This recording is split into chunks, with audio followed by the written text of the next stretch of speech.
ഇന്ന് പൂക്കളിടാനായിട്ട് എൻ്റെ കൂടെ വേറെ 4 പേരും കൂടിയിട്ടുണ്ട്. എൻ്റെ നീസും എൻ്റെ നൈബേഴ്സും. ഹലോ മക്കളെ, ബിസിയാണോ?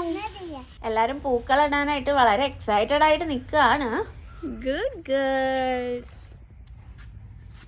ദീകുട്ടി, സ്മൈൽ പ്ലീസ്. അങ്ങനെ അത്യാവശ്യം വേണ്ട പൂക്കളൊക്കെ നമ്മൾ കളക്ട് ചെയ്തു. സെൻട്രലായിട്ടൊരു ചെമ്പരത്തി വെച്ച് നമ്മൾ തുടങ്ങി. പിന്നെ ശംഖുപുഷ്പം, പിന്നെ നമ്മുടെ മഞ്ഞപ്പൂ. ആൻഡ് ഇത് നമ്മൾ ചെമ്പരത്തിയുടെ ഇതളുകളാണ് കേട്ടോ വെച്ചു കൊടുത്തത്. ഇനി സ്വല്പം മ്യൂസിക് ആവാം.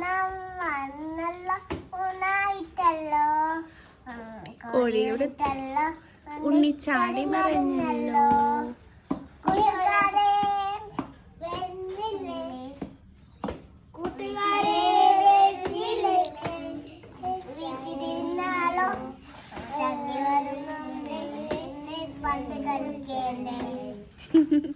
അങ്ങനെ പാട്ടൊക്കെ പാടി ഒന്ന് ചില്ലായി. നമ്മൾ വീണ്ടും പൂക്കളിടാനായിട്ട് ആരംഭിച്ചു. ഇടയ്ക്കിടയ്ക്ക് ഓരോരുത്തരായിട്ട് പാട്ട് പാടുന്നതുകൊണ്ട് എനിക്കും ബോറടിച്ചില്ല. അങ്ങനെ ഇന്നത്തെ പൂക്കളിടൽ വളരെ ഫൺ ആൻഡ് ചില്ലായിട്ട് അങ്ങ് കടന്നുപോയി.